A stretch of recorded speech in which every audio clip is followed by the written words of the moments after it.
out here reading ready. You comms, told me dude. you weren't ready. Every bro. time he does this, told me you dude. weren't Every ready, single bro. time he does this. You told me you weren't ready. You see why I got You the said, fucking shades on? I asked you you while I'm read. inside? You said, nah, I'm responding to comms. Do you know why I have shades There'll on be inside? tens of YouTube comments, dude. You know I have shades on inside? You forgot your blue contacts today? No. Because my future's too bright. Oh. Yeah, it's because this light up here is too bright. Blinded by the light. Are we live now, but Dude, pre-recordedly we're so? never live, dude. Alright, good. Like, Good. We're never going live. At least we can edit this shit into somewhat of a podcast at some point in time. But we're not gonna. No. But we're gonna threaten it. Edit? Mm-hmm. What does that mean? Yeah. No, I have no idea. I was hoping you would know. Yeah. Maybe you had an idea maybe. or something. I don't know, dude. To that effect. Never even went into the prep, dude. We're not even prepped for this, dude. Prepped for what, dude? You said you had fucking tops. I got hella tops. You know dude. what? I don't know no Guess tops, who? Dude. Guess who? You know who? What, dude? You know what's inside of my hands right now, dude? What, dude? The steering wheel. Oh. Because I'm the driving force behind this podcast. Get the fuck out of here, dude. The tops are up here, dude. Dude. Tops are up top, dude? Yeah, dude, that's where you put them, dude. You're not going to put them at the bottom. Dude. Plus, I usually put them on a list, you know. Yeah, but listen, I am We're not very a big regular fan with of lists, dude. We you know all about the lists, dude. Yeah, well, they who are You know. making the list know about everything. Yeah, dude. They know all about our lists, dude. Yeah, dude, I got some lists. Yeah. Grocery lists. Checking them twice. Chore lists. Still have to do chores. Yeah. Just kidding. But everything is a chore these days, I feel like. I feel like I'm getting older. Yeah. You know? I am not that old. No. And But I'm you are. definitely not that mature. But It's factual. But, well, if you never grow up, you can't get old. Yeah. So, but the whole, some new stuff coming with adjacent like substances like this. Stay tuned on all the chants. A little bit of a hint. A little bit of a hint. Damn, bro. Little, before, you know, they just don't know. They have no idea. But it's coming soon to a theater near you. But More so your phone, tablet, computer, possibly your TV if you have on a big screen. Right. You know, Sometimes we do appear on the big It's screen. the biggest screen you've been on. Yeah. I don't know. I would like to know the biggest screen that we've been on. It's true. Let us know the biggest screen. Right. How big is your TV? Right. How much money Leave you your got? inches in the description box below or the comment section below. You can't How access many the inches? description box, but you should access this description box and check all those links, dude. Yes. Check out all the of Terribly Tactical channel, the TerriblyTacticalChannel channel, which I don't think is in the links, but you could link it. You could search it. You could do whatever. You not could linking link search shit. it just like Tarkov, but probably not. Yeah. But check out all the stuff that we're up to. We're on all the different social medias. But Check make out sure you the check out Twitch, the dude. first three. What? The Twitch, too. The Twitch. Terribly Tactical on Twitch, dude. Also Tactical Scales on Twitch, correct? You got Yes. your name on Twitch? It is there. He's got it. There's no gameplay footage, but No. coming soon, perhaps. As soon as I can get Once a he capable gets- compute. I think he's just saying that. I think his compute's perfectly cape. I think he's just It's mad because lagging he's like crazy, he's dude. bad, dude. You've seen the videos, dude. No, you just got to get better. It's just lagging like crazy. Dude. Just get better. It's a problem. No, just get better. It's Dude, that simple. I just can't get better, No, bro. it's that simple. I can't. It's not that diff. You're that In the simp, grand dude. scheme. No, Dude. never once. Yeah, dude. Never once. Yeah, bro. Never once. Dude, simping ain't easy, dude. And I'm hard as fuck right now. You know what I'm saying? Simping. No. But the Also fucking sus. what was I saying though about fucking getting old, dude? I don't know, dude. Everything makes Your me grumpy, hairline dude. says it all, dude. What are you Get the talking about? why? What the fuck? The gall dang, dude. Listen, dude, that's because I'm trying to donate it to your mustache, but Oh. apparently it's not Oh, old. Yeah. The fucking gall dang. Yeah, I'm getting older, dude, and I'm not that old, but I'm getting older, and I'm like, turn that fucking music down, you kids, and fucking get off my lawn. You've Fucking always all- been like that, though. Yeah, but at the same time, I mean, I enjoy some good. Remember that random music Uber bumping, driver dude? Who? that pulled up on your house the one day, sitting out front in his car? Listen, dude, he was on my lawn, He was. and I told him to get off. Yeah. I didn't know who the fuck that No, was. Some no. random dude pulls up to the house. I didn't order no fucking Uber Eats, No. dude. You know But what I'm also, saying? like, if he was just a poor Uber Eats driver trying to find a house to deliver some tacos to somebody in the middle of the This night, ain't the one. I kind of feel bad. Because all he's just sitting there checking his Google Maps on his phone, and then It just looks all of a sudden sus. there's 3 dudes walking out of the darkness on his ass. with We lights. were straight out of the darkness. We should have had knots back then. It would have been way cooler. We could have stayed in the darkness and still seen what was going on.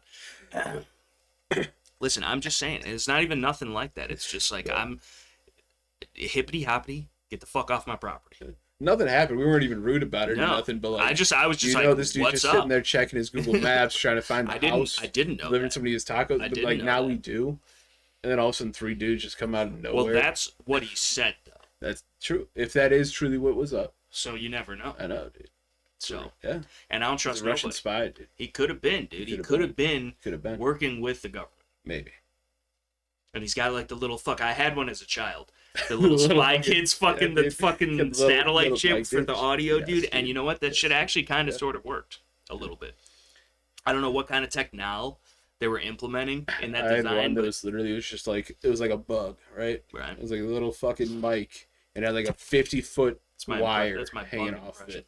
So like you just put the bug, place it in the other room, and then you walk nobody over. sees the why. Exactly, dude. It's thin ass clear why, dude. You just place is it? Yeah, it was like it was tiny, dude. Like you couldn't see it unless you were looking for it. So you just place it like in the couch in a room. Very easily. It did, but you place it in the couch cushions or something in one room, run it around, fucking go to your bedroom, and you got the fucking speaker there. Just creeping on peeps, dude, for no reason. That's like all of our YouTube subscribes. They're just creeping on peeps for no reason. They don't really like the content. They don't really like the content. They're just here to creep, dude. Yeah, dude. They're trying to see what we're up to. Yeah. They're trying to make sure they keep tabs. Them and the government. There's a lot of them that are out there just a couple little tabs. stocky boys. But then there's also silently probably the federal government, who for no valid reason. No. But I'm sure they could come up with one if they'd like. Yeah. But I think you're an MVE, dude. Yeah, I'm gonna turn you in. Damn, bro. I'm gonna turn your ass in. Dude. Not if I turn you in first, dude. Dude, what if I turned myself in? It's like in Tarkov when we threaten to shoot each other in the legs, dude. Dude, I almost killed a random person in Tarkov for no reason. He didn't deserve it. I thought it was Scales. I was trying to like fake shoot at him, and I shot. And like I'm surprised the dude didn't shoot back because he didn't know I was fucking with him. No.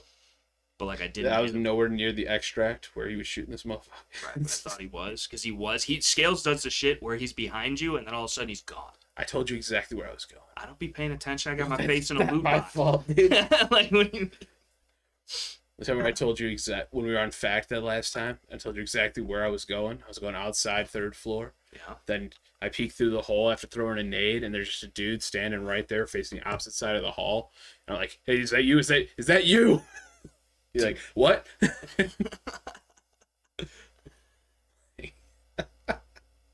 Oh man, almost get your head blasted off in the Tark Steve. Listen, I don't understand. That dude was cheating, dude. There's no way.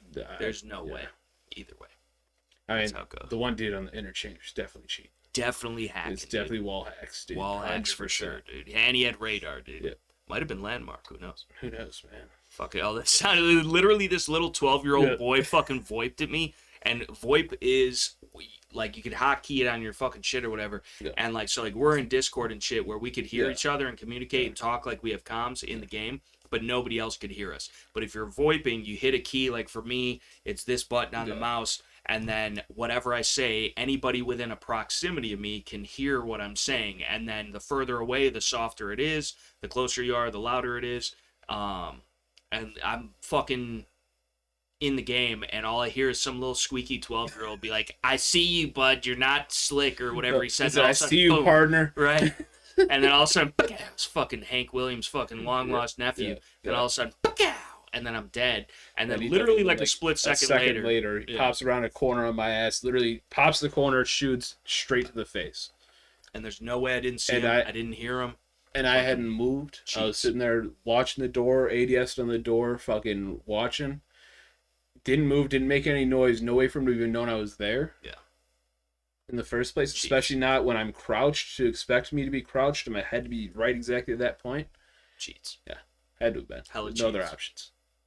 Shit. Not to mention, like I said, there's no way that a 12-year-old kid with that voice is going to be that confident to call you out on the VoIP before popping your ass. I mean, dude, there's some crazy fucking gamer peeps out there, dude. Like, I mean, if that's all that 12-year-old kid does is play Tarkov, he needs a life. Was a 12-year-old kid? I don't know how much he could do. I mean, he should go outside and like play catch and fucking scrape his knee fishing, and fucking like there's some skateboarding or something, BMX, Right. Just go play in the woods. Extreme. Find a stick that looks like a gun and play Tarkov IRL, dude. Right. The fact that you just said IRL is not helping your case, though. It's fine, dude. But when it was fucking thunderstorming outside, I was inside playing games, bro. Okay, whatever. Yeah, dude, it was thunderstorming earlier. Dude. It was pretty hard. Dude. I was like, what the fuck? It didn't seem that bad, dude. It was bad by me. Yeah. It was fucking. Yeah, I don't know. We got a little bit of rain for like 10 minutes, and that was it. No, dude, we had fucking. It was like tornades, bro. And then it got super bright all of a sudden for no reason. That's when shit gets worrying. Yeah. And then there's a tornado somewhere. Yeah. So like we had like the color, like the sky was the color of there's gonna be tornadoes and shit. Like it's all peachy and everything like that when it's supposed to be dark. Right. We had that shit going on, but like there was nothing serious that happened here. Which is weird because we're not even that far away. It's weird, bro. I guess as the crow flies, considering a tornado, though. Yeah. And I don't even know if one touched down or not. I got all types of alerts on my phone. Like I said, we got rain for maybe 5-10 minutes, and even that wasn't even that bad of rain. Yeah, no. But I was getting alerts on my phone for severe thunderstorm warnings and shit like that. Beating against the side of the fucking house. It's fucked up. Seem to get a lot more tornadoes over in that area though than we do here. It's weird, man. I know. Like we're not. It's all still like a flat plain. Like Illinois in and of itself is very flat. And there's like cornfields or old cornfields, what used to be cornfields everywhere. Now they're like fucking like what you call it with the fucking the sod and shit. Fucking Homer. I don't know, dude. Yeah, the fucking thing. Like, there's a bunch of that. Like, I'm sure that used to be a cornfield. Next to it used to be a cornfield. In fact, those dudes go back there and shoot and hunt all the time. Yeah. But yeah, dude, it is weird because, like, growing up, there's just always been, like, super severe thunderstorms in that area. And, like, there's always some shit going down. A few years back, dude, or whenever it was, like, there was a pretty bad one. Like, and it took a lot of people's houses and shit, and it was like right close by, like within fucking, like it could have fucking went and then hit us. So. I fucking called your ass and that shit was going down. Like, hey, you all right? And never responded. I'm sitting this motherfucker's dead. No, I was sleeping through it. He didn't care. He was like, how soon do I go over to steal the guns? Like, for real? Like, what the is this motherfucker dying? Like, what the hell's going on? Nah, dude, I was sleeping. His power went out and his phone was dead. No, that actually did happen. Yeah, that is what happened. But usually I sleep through it because dude, there's nothing better than sleeping in a thunderstorm. Yeah, dude, I love it. I seriously, a lot of the times, dude, I'll go fucking pop the garage and sit in the garage with the door open and watch it and fucking smoke a stove or fucking whatever and just chill, dude, because it's like super fucking relaxing. Me and my grandma did that a lot in Virginia. Like the fucking, just the noise, and then just like seeing shit and then the lightning and everything. Like it's falling asleep to that, dude. Like sometimes, dude, if I'm fucking all jacked up on Mountain Dew and whatever in the fucking, like I'll put on the fucking 10-hour long video of fucking rain fucking ASMR or whatever and fucking just have the fucking, but then all of a sudden you get a random fucking ad pop, or you get hella ads in those motherfuckers. Like, you know what I'm saying? Like it's defeating the purpose. Yes. Like I understand, but I mean, how we should, I think the strat. I think that's what we should do is we should just have a bunch of rain videos and upload rain videos. I fucking money, bro. Dude, because like, motherfuckers are sleeping and they got 10-hour videos and then every single ad plays. Yep. And like how you copyright rain noises, dude. And the thing is, it's playing for like fucking 6 to 10 hours while this motherfucker's sleeping. That's what I'm saying. Like, there's fucking, and the amount of views of these like fucking 12-hour rain sound. I know. Fucking riverbank sounds. I know. Like, all we gotta do is just take this mic, go up to a fucking creek real quick. Right. Like, dude. Like, shout out to the creek. They got the best water. Like, dude, you can probably do it in my front yard in the ditch right now, dude. With the little fucking aquatic scorps. Yeah, dude. There's aquatic scorps, dude. Mini aquatic scorps, dude. Right. I mean, that's still bigger than that fucking... That's true. They're bigger than normal scorps, but aquatic scorps in general tend to get larger, you know? Right. The lobsters. But I mean, if a lobster's an aquatic scorp, how is a fucking craw not? It is. But it's like a smaller aquatic scorp. I don't know if it's. I feel like it's more in line with the size of an actual scorp than a lobster is. So maybe a lobster would just be a giant aquatic scorp. Damn, bro. You know what I'm saying? That's where I'm at with it. Either way, I don't fuck with it. It's like the tarantula of scorpions, dude, but aquatic. Right, but it sounds even worse when you put it like that. It's a tarantula scorp, dude. It's fucking. Every single one of its 8 legs has a claw on it. It's like that would be fucked, bro. Yeah. That would be fucked. That's like the alien face sucker shit. Yep. It's gonna get your ass. You be eating them motherfuckers. Listen, dude, I love seafood. I don't care, dude. I see food and I eat it. But the fucking, like, we both got that, bro. Yeah, but the fucking, I don't know how you don't like seafood. Is it because it's water bugs and that's how you look at it? I'm not a fan of the taste, dude. I'm just not. But like, what is the taste though, dude? Because like you can, I understand, but like just you can have it prepared so many different ways. That like it doesn't even taste. No way. I've once I've had fish that I enjoyed. It was sea bass and fluke. Okay. That I still say that most of my enjoyment of it was more than likely the 12 hours on the ocean with no sunscreen, no food, barely any water. And that might have helped in how delicious the fish was at the end of the day. Plus it was battered and flaky, and I'm sure. Yeah. You know, but it was okay. Yeah. Not like amazing, but I'd still rather have a steak, of course. So. See, but like you're missing out on the surf and the turf, because when the I two powers combined, dude. Know what I had?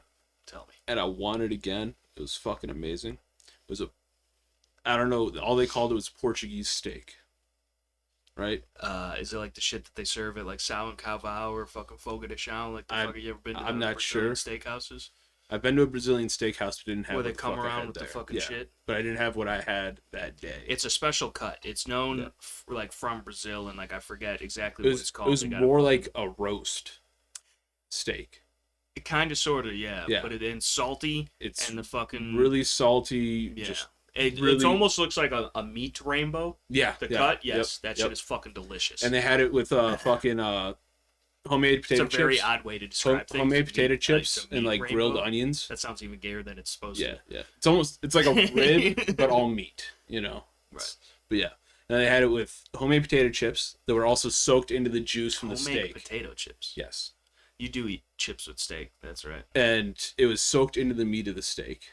Okay. And grilled onions. Then some mashed potatoes too, which you fucking put some of the juice from the steak on the mashed potatoes. Flaked out of the box, dude. No, dude, they didn't hand mash them. They did, dude. It was fucking amazing, dude. And I need that again. Let's go, dude. Let's vlog it up, dude. Let's do a vlog, dude. Let's film the Shooting the Poop podcast. I feel like I need to go back to the Massachusetts and get it from there again. I don't even know where the fuck it was. Cheyenne's like second cousin, uncle, whatever the fuck he was to her, that we were at his house. He went to the place, and by the description that was told to me, it was like he was a mob boss who walked in that motherfucker. Everybody knew him. He went back into the kitchen and ordered the shit to go. Nobody saw money exchange hands or nothing, and then he walked out with the shit in to-go boxes. But that's how I like to order my food. I don't know what happened there, but they always look at me weird. There's another story that I don't know if I told you about when we were there, but I'll tell you that later, not on the podcast. But yeah. But Scout was awesome. Later, after the podcast. No, when I was in Massachusetts. Oh, Massachusetts. Yeah, visiting Cheyenne's fam. Okay. Yeah. It was awesome. I don't know what the fuck. I'm pretty sure I told you before, but I don't know for sure. But I will have to tell you that. Remind me later, if you remember. I'm not going to remember. But we'll have to watch this back. Yeah, we won't. Maybe while we're skimming through to edit it poorly. Yeah, maybe. But me and Stevie still talk about that shit all the time. Laugh every time. It was hilarious, but it was awesome. You guys are just gonna have to miss out on it. Sorry. Okay. Maybe one day the tell-all book will be released on fucking the once Kindle. The statute of limitations download. Yeah, you know, or maybe once this man passes. Hopefully not anytime soon. Right. But then I'll tell you the story of what happened that day. Right. Oh man. There's just, if there was ever a time to incriminate anybody further, it's ourselves, and now Precisely. I don't even have an idea. I didn't do anything. Okay, nothing was done by me. I just witnessed some things. Okay. That accessory realistically aren't illegal for a constitutional man. Hear that? But nobody knows who that man is. No. You will know soon. Well, you still won't know who he is. Maybe, and I'll still, after he tells me, I'll probably still forget it. I don't even remember the guy's name, honestly. They're going to be fucking beating me I am horrible in an with interrogation room for something you told me. It's nothing that bad. That I don't even fucking remember. It's nothing that bad. It's fine. Who knows? It's fine. I've heard it all before. Yeah. It's a great vacation. You can't just be on a podcast. Podcasts are like the tell-all, dude. This is where you get down to the nitty-gritty. You can't just bring up. No, I can't. I feel you. I feel you. But you can't just keep it to yourself then. Nah, dude. You can't just, you're cucking everybody. Exactly. It's fucked up. Keeps them coming back for more. No, they're hoping to hear the story at some point. They'll keep watching. Now they're going to fucking first one shot and fucking all of them. They're going to be like, tell us the story for like the next 7 years, dude. By the time we hit 1,000 that means subs, we get a comment, at least hit 1,000 one subs, comment from each of them on each video. That's the fucking, that's what we're doing here. Exactly. I gotta cut that. We've figured out the algorithm. We can't tell. They wouldn't believe we're smart enough to implement such measures. No, we're not. It just happens, But dude, isn't it? It's crazy. You know what's crazy? What? Is that we have a podcast. You know what I'm saying? It's kind of crazy, right? It is. Because, like, I would say that I'm not, like, a normal... Like, I ingest podcasts, right? Yeah. On, I would argue, a somewhat regular basis. Yeah. But it depends who and, like, the mood I'm feeling. And, like, a lot of times I'll only listen to them to try and, like, learn something. So, like, I like the Sean Ryan show. I like, I used to like some Joe Rogan shit, depending on who was on and shit like that. Sometimes I'll watch some funny shit. And then, but other times it's like, again, and we've talked about it before, it's one to several people sitting in a room talking about whoever the, whatever the fuck, who knows what. And that's what we're doing, dude. Yeah. There's a mic, there's cameras, there's monitors, there's headphones, there's a fucking desk. There's a desk, dude. We are so dedicated. We are desk level dedicated to a podcast, bro. We are. We even have a spot for a third chair. I bought a desk specifically for the podcast. I had a desk already that was not sufficient for podcasting. I think it would have been all right. We could have added a secondary and or tertiary desk to it. That would have just become too cumbersome. Yeah. Although, you know what I thought about? Tell me. What if we were to get another desk, dude? Mm-hmm. And set it up in an L on that side, dude. To where you also have a secondary desk for your own laptop and have more space, dude. The gaming capabilities. So I'm going to have my back turned to you? That's kind of weird. No. Well, in gaming and shit, yeah, maybe. But like when we're podcasting, we'll use this as our point of reference for communications. What are you going to do with the Geats? I don't think you should fucking mess with none of that. No, I mean, like, it'd be like the same distance out to here. Maybe the Geats would have to be a little bit more smushed off to the side or whatever. Or fucking hung somewhere. But, like an L-shaped desk like this, right? But, realistically... Why are you trying to kick me out of my part of the desk, dude? Dude, what do you mean, dude? You don't want a game next to me, bro? Bro, I'm just saying you could have your fucking gaming setup right there. We both have more room than your fucking... You're touching hands regularly while trying to game, so our mice are right here, dude. You're out here touching hands. Dude, you're out I'm here over here with it. I'm at the edge of the tape, dude. With the new mullet and everything, bro, you want to get a little closer, you get a little feel of it, but it's just, I'm not about it, bro. I'm way out of your league, bro. I'm not way out of your league, dude. This mullet is out of your league, dude. Dude, that mullet couldn't even fucking... That mullet is like... You're 3 years old. Plus, then dirt for the your first laptop time. Would be over there and not blowing hot air directly onto my ass. It's not even hot, dude. When you're gaming, it is. I don't notice it. Exactly. Maybe you should fucking game on that monitor then. Bro. Why don't you switch up your fucking monitoring situation, dude? Because I have nowhere to put a fucking keyboard over on this Maybe you should get a fucking detachable little pull-out tray that you install in the desk. Dude, that's gay. That maybe it would be a prop, though. It would be. I don't like the idea that you're trying to disrespect the Geats, dude, because we need more Geat content on this channel. We do. And you're the one that's been not allowing that to happen. How? You gave up on the Geats, dude. I was playing Geat yesterday, you weren't dude. playing There's a fucking Geat up in the Geat. front room because of it right now, Geat dude. up in the front room. There's always a Geat up in the front room, dude. Hasn't been in a while now. You don't even be fucking Geating, dude. I was Geating yesterday, You need to get to Geating, bro. I was, dude. I don't think you were. I was, dude. Truthfully, what'd you learn? You just playing the same old shit that you have ingrained into that fucking membrane, dude? Well, some of it I actually forgot. But right. Because you don't be Geating, dude. I admit I lapsed a little bit, bro. You should be Geating, bro. But there's not an excuse for you not to Geat, dude.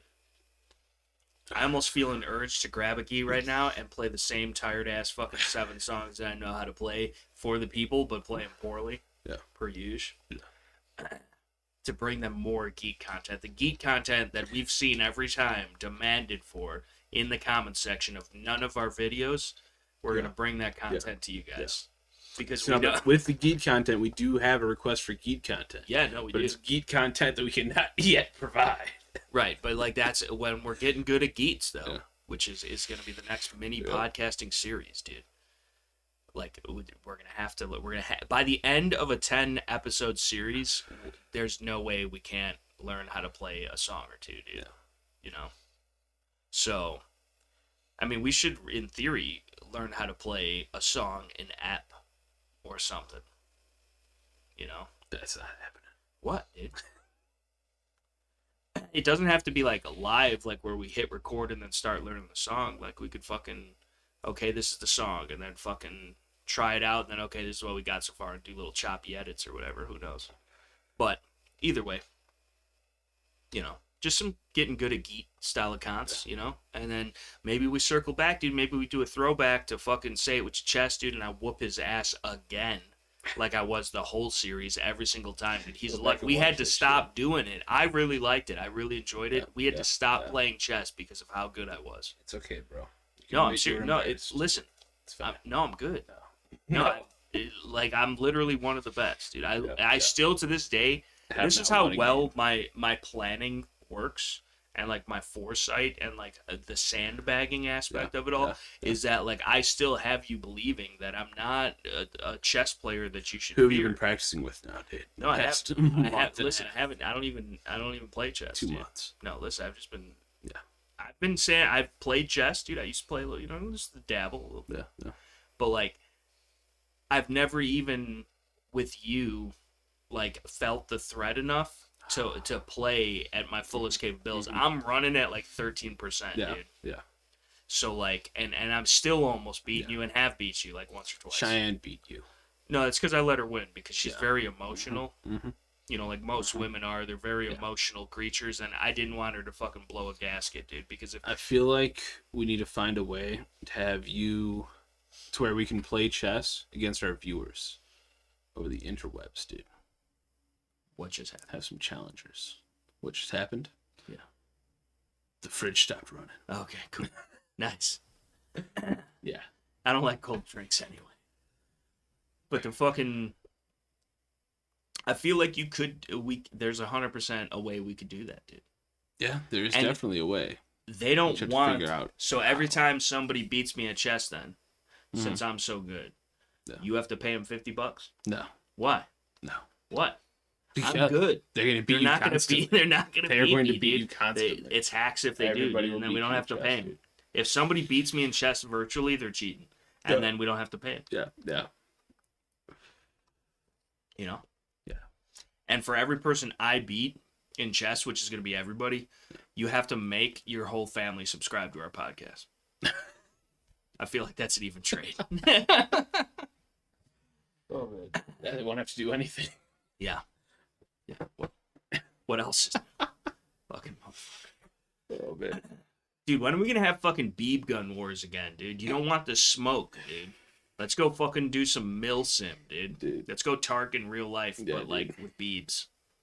Cause I got his ass earlier, dude. I had the right side peek on him in bathrooms, and he walked right by. Dude. He was making all types of noise. He didn't give a shit. He was acting like it was sweet, and I was there. Dude. Like I'm in my own home. How dare I beat him from the spawn, dude, and I could have hit you with that headshot, but I showed. How long were you hiding in my bathroom?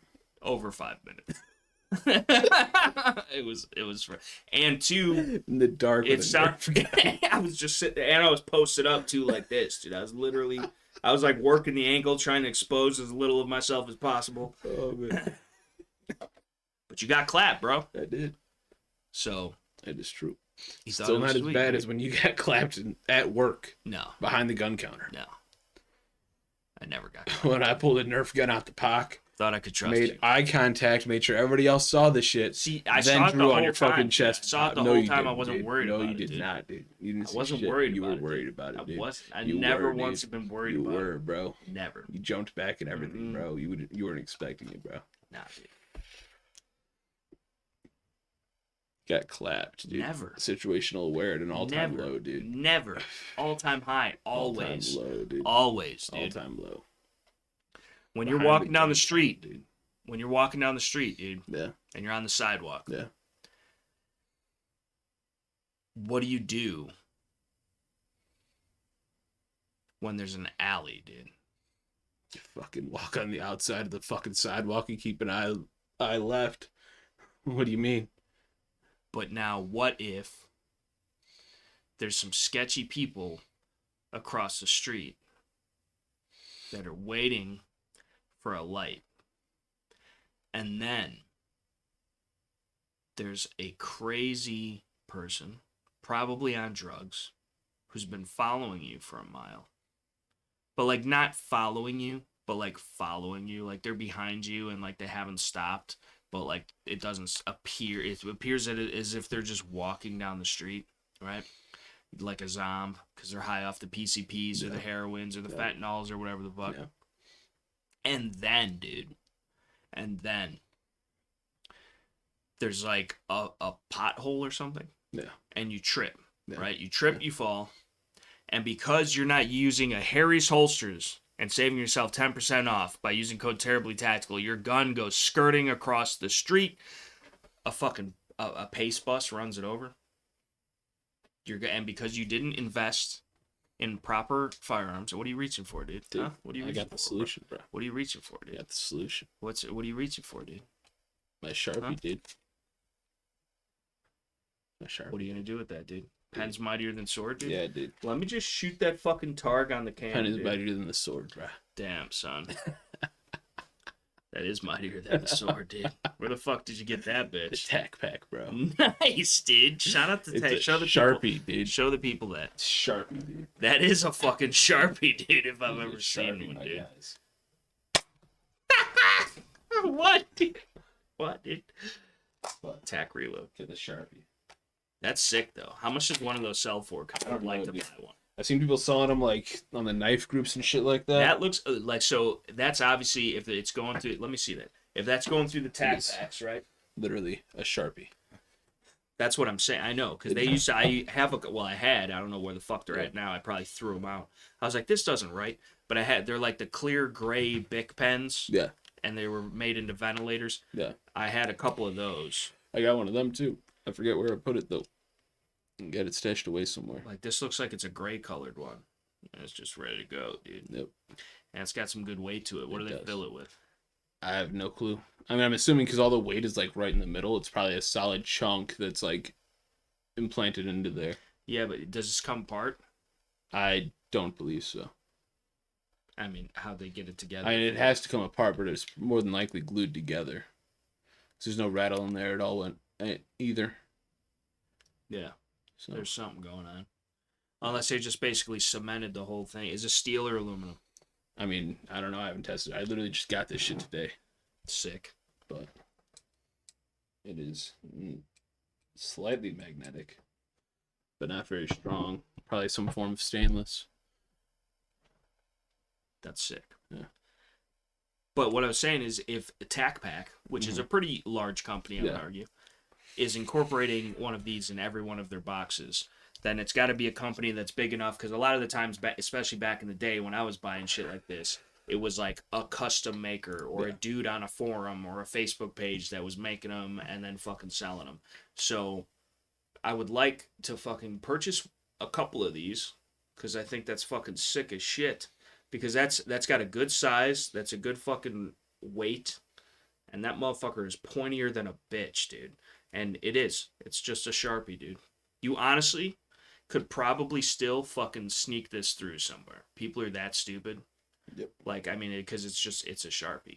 Although you can tell it's much heavier than a regular Sharp. Yeah. But, like, trying to figure out still, and even a regular Sharp works great as a Kubotan, pressure points, even you smash them in the temple with it, anything. Like, I mean, that kind of thing, a regular pen, a regular pencil. You know, John Wick killed 3 men in a bar with a fucking pencil. Yeah. A fucking pencil. Empire. Dude, they're making all types of crazy gat shit, dude. Apparently. Can we share the screen? We can, dude. The dust. Dude, the shiv, dude. Damn, they got that B&T, boy. This is a Milwaukee one, damn, dude. that shit slaps. $40. I'm down for that for $40. I'm trying to email this. It's cool enough, dude. They're not even fucking A yet. Stainless steel or brass core sold out. Shade, dude. Yeah. Tac Pack got them. That's fucking shade, dude. Before we get to the other stuff, what else they got? The mini Nuck, dude. Dude, that's not a mini Nuck. That's a fucking... The Crockett. Seems like a lot of stuff to get you in trouble in Illinois. Get you in trubs, dude. Only if you get caught, dude. Yeah. What kind of pussy shit is that? That's just a smiley face. That's a work of art, dude. I mean, it's not... It's a bottle opener, dude. Yeah, I know. And you can see it right there. I know. Bro. It's got the little lip, dude, where you open bots, dude. It's like my bottle opener, dude. Yeah, it's a bottle. Don't show me. Show them. I've seen the fuking bottle opener. Bottle. That's how you... For the twists and the prize, dude. Yeah, you get the twist off. See them ridges on universal versatility. Yeah, let's get a better image since apparently I'm fucking still in the minimized screen. And now, fuck, I forgot to fucking hotkey the shit since I had to fix this. Nice. That's great. But there we go, guys. It's a bottle. It is well a bottle used. Opener. It's a cap lifter. Yes. But this could also lift some caps, theoretically. Right. No, that's what it's made for. Yeah, yeah. It's a decorative piece of art, dude. What do they got for the 1911, dude? Coming soon. Enough. Shade. Glock parts, dude. 43X, 48. Magwell? Might have to check that out, dude. What colors they got? Dude. Okay. Just raw aluminum, dude. That's black fine. mil-spec hard coat and red, also a VA, but out of stock. Dude, I'm fine with the raw aluminum, dude. Yeah. It's fine. It'll match the Terran base plates or whatever the fuck. It's like that, dude. You get a back plate, bro? A brass Empire back plate? No. I'm not Juicy Smollett. For 17. I don't like the fucking big fucking lip on it. Yeah. Seems a little unnecessary. Yeah. What else they got, dude? They got SIG parts, apparently. Fuck the SIG. 365 or the 320. Full builds, bro. Let's check out that B&T shit, dude. B&T parts, bro. What do they got? Dude? Sold out, Dude, what are these sold out, fuckers dude. good for? This is dude? coming soon. The Javelin for B&T TP9. The Ronin and the Katana. Or maybe You'd have pictures of what they the went shit out of is. biz and Tac Pack bought up all their old stock. Maybe. Shit. This is coming soon, bro. That's what they say. Yeah. But is there a date? There's not a date. Coming soon from when, dude? Apparently they got drops coming up. Yeah, already right. passed, Got dude. drops, dude. Exactly. So then what the fuck? There's some sharps, dude. Yeah, but they're all sold out, dude. Does me no good. These were drops, dude. You had to be the one they dropped, bro. Got some dogs with nods, dude. Dude, that one Some looks like patches. butt kiss right in the mid. Yeah. Fucking butt kiss over there with the helm, dude. With the binds. Butt kiss bind is what they call them. That's the one I got right there, dude. $39.99. $39.99, dude. Stainless steel. I didn't even have to hit the drop, dude. Didn't even hit the drop. No, and dude. what do you pay for a Tac Pack every month? $54. $54. So with that one IT alone, I assume you got other ites. Yeah. What other ites did you get? A t-shirt. Okay. I got a dry bag. I assume It's you not put a in your dry sizes bag. and they don't fucking send you random size shit Yes. that doesn't fit you. But I put in the sizes and I need a different size and I can't figure out how to adjust it. But usually the shirts run big anyway, so it's fine. But because I'm fat. Nice. But and then I got a fucking silica gel filled bag, but it's like a fucking envelope bag. Okay. The outside housing is just full of silica.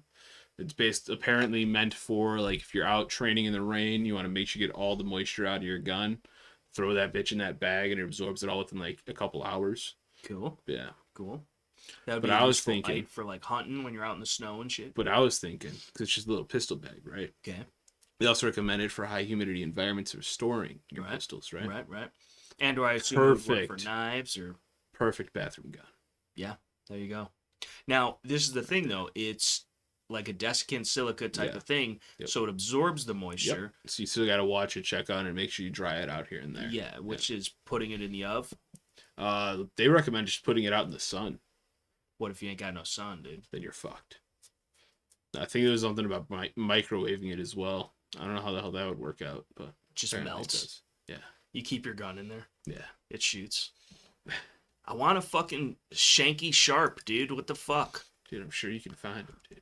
Dude, that's shade. Elsewhere, dude. That feels really high qual, though. That feels like a solid one. Like, I don't want any other one than that. Because it looks and feels, other than the weight, like the real thing. Yeah. Even the point looks like a Sharpie felt pen point tip. Now, if you got to be careful, though, because you're going to fuck around and get that shit caught up in your medical shit, and then you're going to go and write T on somebody's fucking forehead after applying a turn.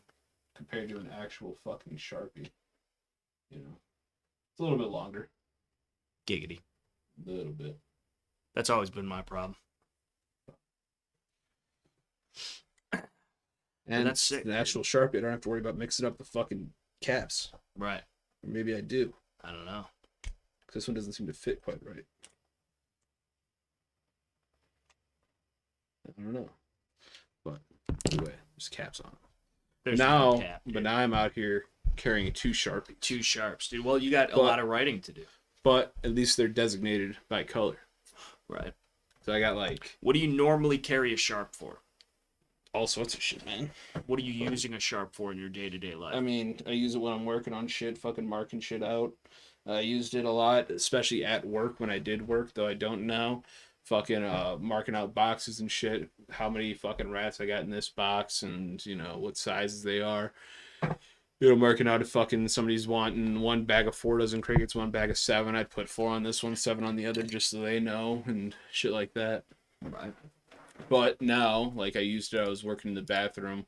There's a couple tiles that were removed to work on the shower. Because where the shower pipe comes out, because it had rusted and gotten fucked up because it's all steel piping. No copper, which is annoying. But it rusted out and started leaking, so Stevie broke out the 2 tiles, cut out the drywall behind it and everything, and never replaced it. Nice. So there's just a hole in the wall where the shower is coming out. Nice. And it's been like that for like a couple of years now. Nice. I don't know how it's not full of mold, but it wasn't. But I'm sure it will be. Yeah, more than likely at some point. So I cut out a piece of... I did it the lazy way for now just to make it functional and look somewhat decent. And I have a sheet of PVC that's the same thickness as the tiles because I didn't fucking feel like getting tiles then I'll have to cut out the circles in the middle for the fucking pipe and everything else, mortar those up into place, and it's off color anyways because the old tiles are old and I'm not replacing all of them. So I cut out a piece of fucking PVC and that's the last thing I use my Sharpies for. Nice. Just marking that out. Nice. Yeah. Nice. It's fun stuff. Where did you get a flat piece of PVC? I have a few pieces of flat PVC. It's actually meant for ceiling panels, for drop ceilings. It's 1/4-inch thick PVC, but it comes in a 2x4 sheet. And we had them at the shop for our drop ceilings for, again, high humidity environments, stuff like that, especially with our shop having a shit-ass roof where it was leaking all the time. Right. It keeps them from rotting. Like normal ceiling tiles do. They start to mold, they get water damage and everything like that. It's PVC. Water ain't going to do shit to it. So, keeps it looking nice, and it's just a hell of a lot easier. It's a bit more expensive, but... Right. PVC is more expensive? Yeah. In the flat format? Yes. God. But we had a bunch left over, which is what I actually used to build the cage for the scorpions, a little box. Yeah. With the 3D printed corners. So it's clear PVC? No. Oh. It's white. It's racist. It's right. But Empire. It is factually white. Empire, dude. I want. Why are all their full let's see builds, some full builds, dude. All SIGs though. Because they're fucking in cahoots, dude. Apparently, is that a polymer frame or is that the metal one?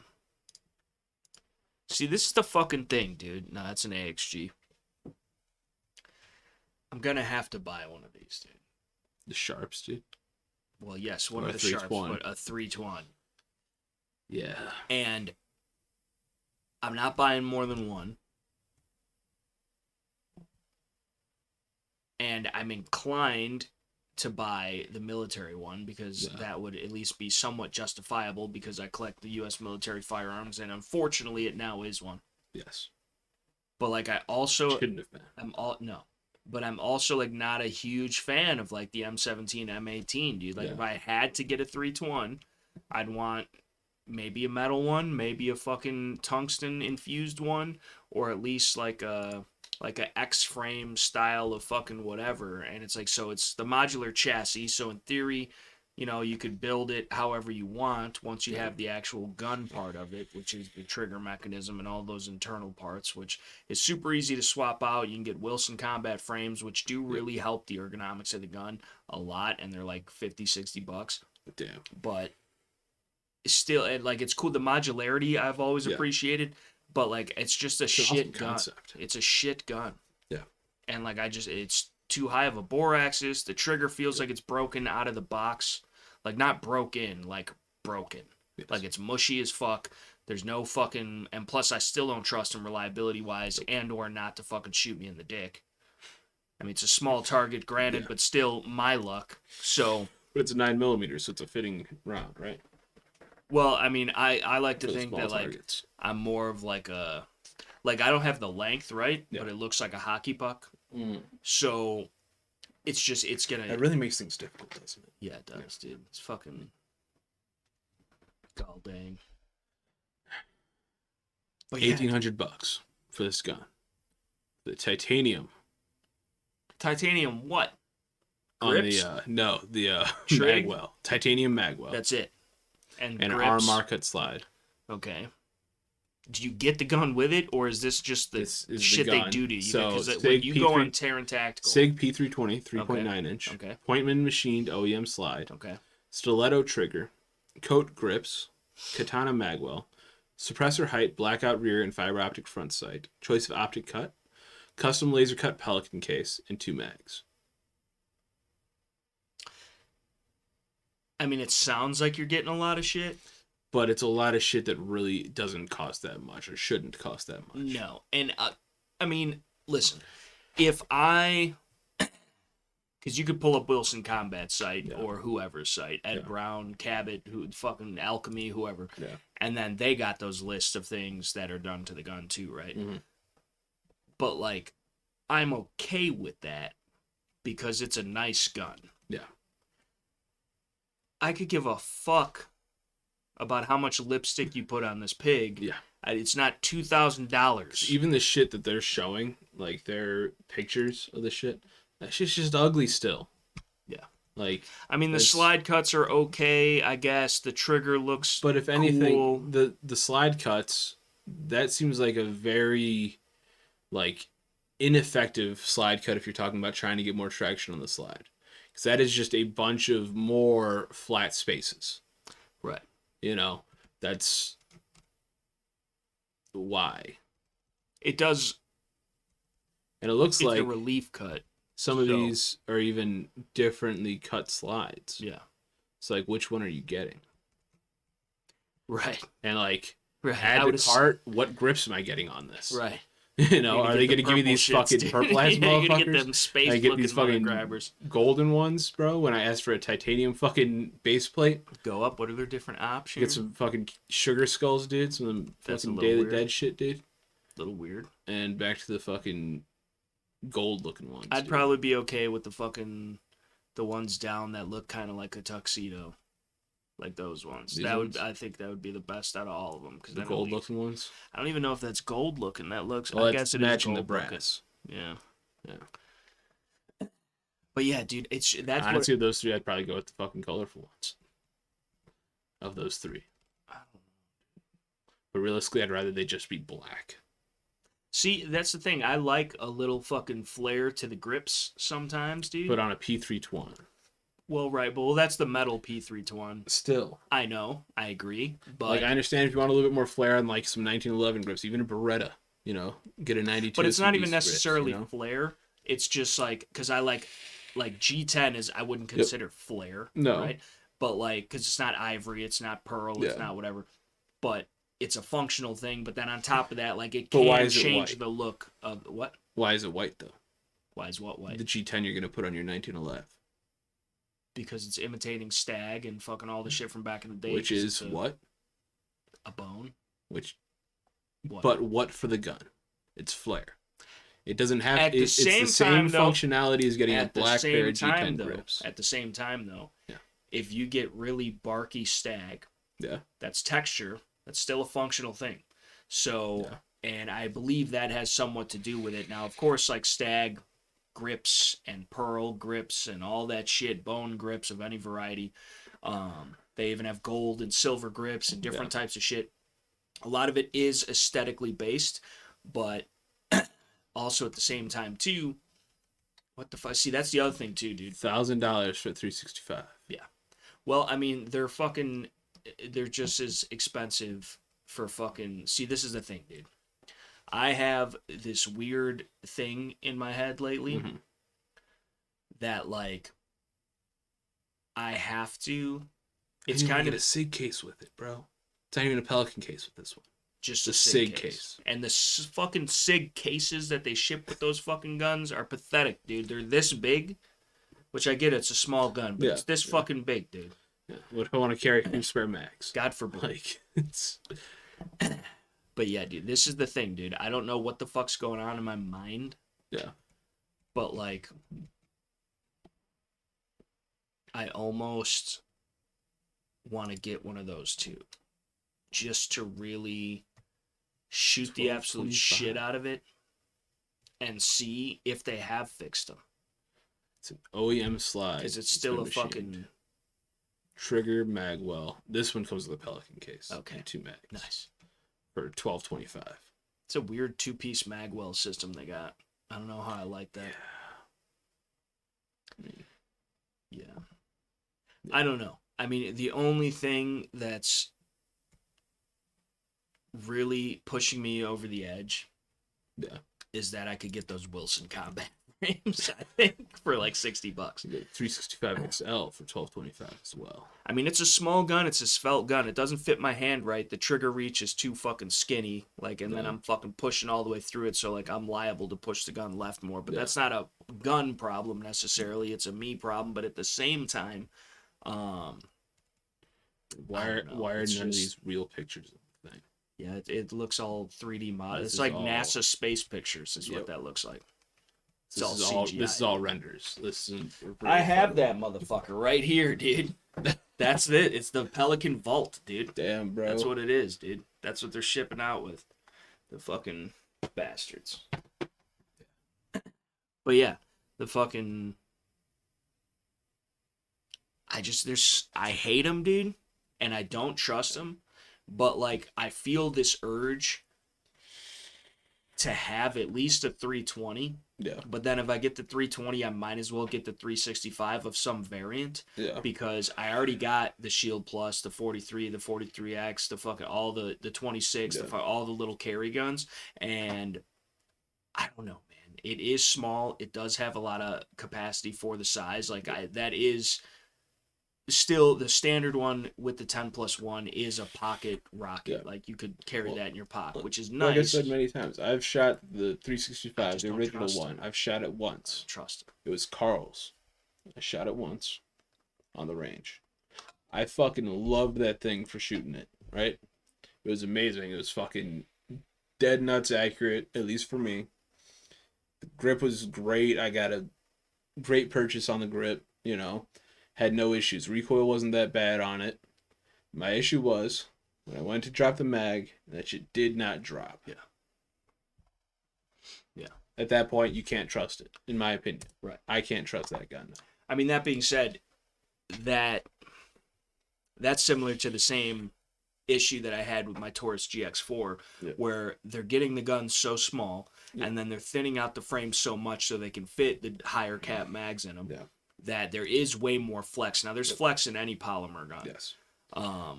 But the flex should not be enough to where you're maintaining the mag when you hit the mag well. Right. But at the same time, there's always going to be a compromise given. And there is... What happened? I'm going to do some shit. What are you doing? I'm not fucking this up. No, it's still probably good, fucking it up. We're all good, dude. I haven't had that problem with a 365, but I'm sure I could. But I also have a tendency, like when I'm just shooting on the range or whatever, to grip the gun a little bit more loosely because you can get a better trigger press, because if your grip hand, which most of your grip is coming from this hand, front and back, and then you get the side to side thing going on, and then you can torque into the frame so you don't push it left, even if you're pushing it left to an extent.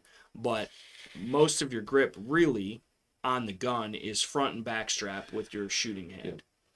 But if that's super tense and you're wrenching down on it, so is this. And so you have less dexterity, and you can't move it as quickly, and you have less of a feeling for the trigger. So if I'm shooting like groups or whatever, or I'm trying to hit a bullseye, or I'm trying to whatever, like I will loosen up the grip considerably. And you can see it in some of my videos, the gun will jump a little bit more. Like I could hold a Desert Eagle pretty flat if I really wanted to, but like I'll let it jump, because I'm just trying to get that trigger. I'm trying, like, it's fine that the gun recoils. It's going to recoil regardless. But, like, the trigger press is the last impart that you have on that bullet leaving the barrel. So that has to be right. And so when I'm trying to group it, or I'm trying to shoot at distance, or I'm trying to whatever, I'll relax the grip. And I've heard on a few podcasts that I've listened to from, like, competitive shooters and stuff, is that they're shooting what it sounds like even more relaxed than me, but they're like over torquing, and they're using all joint support, which makes sense. And so like the gun, they're locked in with the joints, so the joints aren't moving, your structural bone, and then but they still have the manipulation with their trigger finger because they're not all tensed up.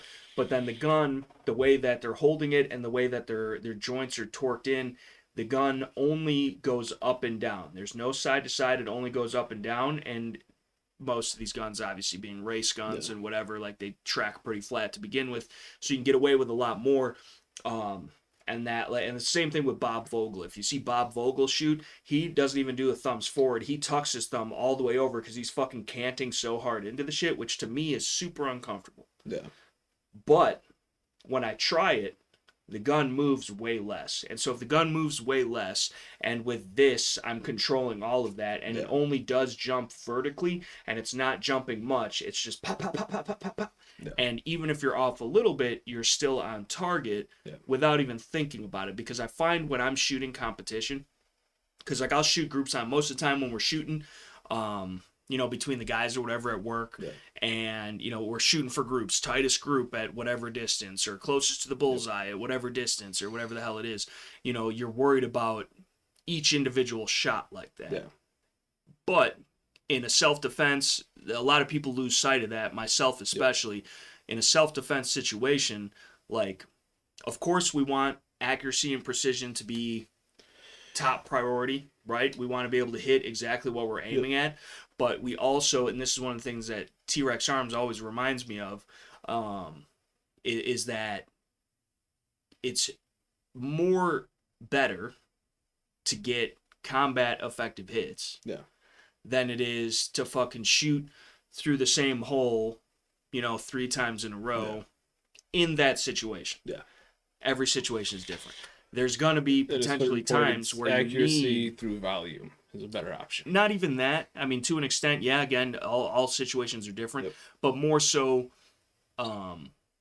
good hits that are quick and effective doesn't necessarily mean it. So instead of punching them right, shot to the heart, maybe you hit them a little high right or a little low left, but it's still an incapacitating shot. And because you didn't sit there and line it up perfectly and in reality it's only a split second, but it feels like forever. You just let her rip, tater chip, because you were, you know, flash front sight picture, you're on it, within a certain distance. You've practiced, you've trained, you know your holds, you have the muscle memory. Like I could close my eyes, skin a smoke wagon, and fucking probably at 10 yards punch it somewhere here, just naturally. You know what I'm saying? Like knowing where that is, close my eyes and then fucking do it. Like I'm sure I'm still going to be combat effective. Yeah. And so I always want to strive to be the fastest, the most accurate, the most consistent. But sometimes good enough is good enough. Yep. And if you get hung up on, it's got to be perfect and this, that, it's not, you can't depend on it being perfect. You can't depend on you even having the opportunity to get a proper grip on the gun. Or that's like, stance. Everybody talks about stance. Oh, you should stand like this. You should shoot like this. Weaver, isosceles, whatever. Again, that implies you're standing still, which in a gunfight you should not be doing unless you're behind proper cover. Yes. But even still, even at that, who says you're going to have the perfect time to line up a locked-in Weaver and fucking take a shot at who knows what distance? You might have to be fucking weird around some cover shooting one hand, and have you practiced that? Have you even practiced firing, offhand, one hand, offhand, support hand, whatever. Jerry Mitchellek and me, I do it all the time just for funsies. Turn the gun upside down and fucking pull it with your pinky. So that... me and you have done fucking dry fire fucking practice with a coin on this shit underhand like that. So it's like it can get done. It doesn't really, there's a million ways to skin the same cat, right? Yeah. So there's definitely good barometrics as far as it's probably a good idea to do things a certain way. But if that way doesn't work for you, it doesn't mean you can't do them. No. Right? So, and that's just a good place to start. Yes. Where, again, you could hold the thing upside down and still shoot a bullseye with your pinky finger. Is that the most effective way to fight bad guys? Probably not. Nope. But if in some weird random situation you had to, it's not impossible. And the same technique. The big thing with that is, do you have the strength in your pinky to pull that trigger? Right. Because what if you're on the fucking ground, your finger just got shot off, who the hell knows what the hell happened, right? You grab that thing, all you could do is squeeze it, and the grip you got, your pinky's on that trigger. You're just trying to hit this motherfucker in the boot while you're on the ground. Right. Get him down on the same level as you, Right. It's, who knows? You never know the situation. The situation will always be changing. Yeah. But and I'm not saying that everybody needs to go practice shooting bullseyes at 25 yards upside down with their pinky finger. Yeah. But you should. Right. Tell us how it goes for you. Right. And it's fun. And it is, like, you'll see that, it's a weird sight picture. You got to hold the gun higher, and then you're looking upside down. It's way harder to hold it steady. To hold that gun steady. I think that's more of a perceived thing. I don't know, man. I mean, it's definitely a different grip on the gun. And now, instead of the gun recoiling up, it recoils down. The biggest issue that is the whole balance of it, right? Because it wants to drop. Everything that you're trained to do with shooting is holding it up, right? You're holding that force as much as that gun weighs. You're holding that upwards. Now it's dropping down, and now your wrists are moving in a whole different fashion in order to hold that there. Yeah. And it's weird, man. Yeah.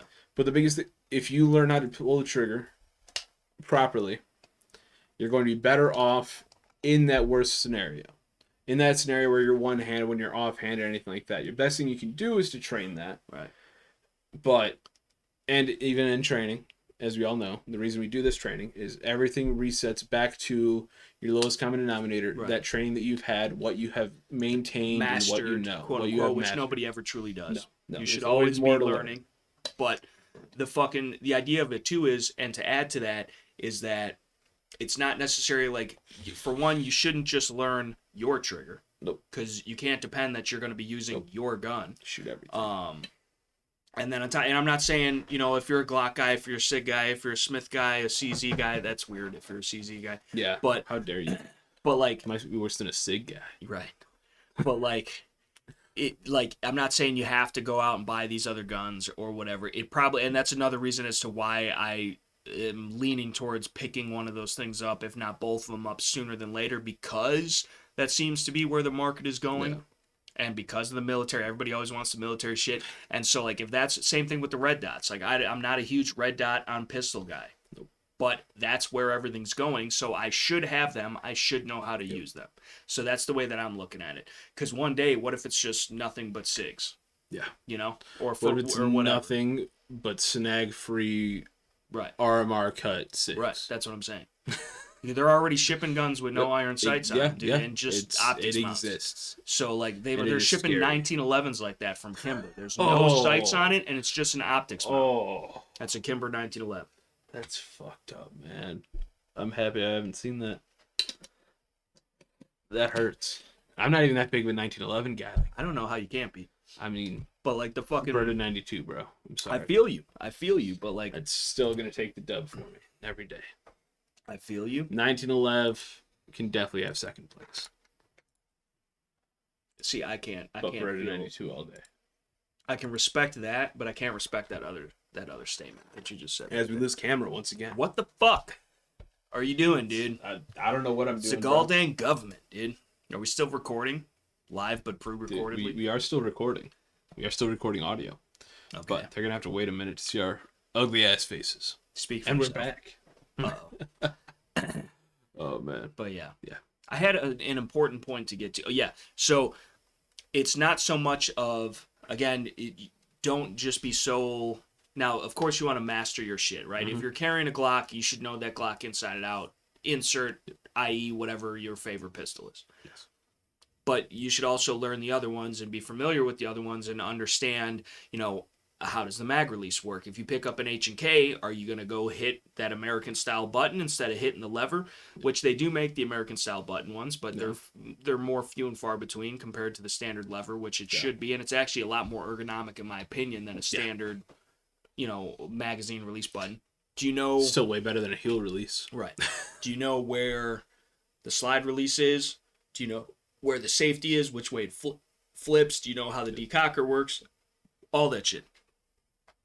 And you can learn a lot of that shit by YouTubing it. Yeah. And then also just going to your local gun range and trying some shit out. Yeah. If you're a Glock guy and you've been shooting Glocks your whole life, go rent a 226. Go rent a Beretta. Go rent a 1911. Right. But like, there's a lot of Glock guys, preferably. Right. But there's a lot of different and none that are TZ guys. Right. No, you don't want this. No. It's a bunch of man buns, neck beards, and fucking pretentious coffee. You don't want any of that. No.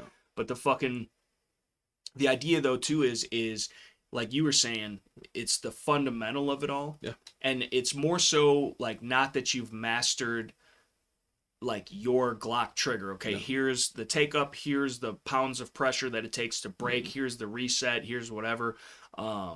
It's the idea of mastering or at least understanding full well the concept of how that situation works, because all triggers are going to be different. Even you could have two Glock 19s next to each other, both Gen 4s, both whatever, and right out of the box, and the triggers are way different.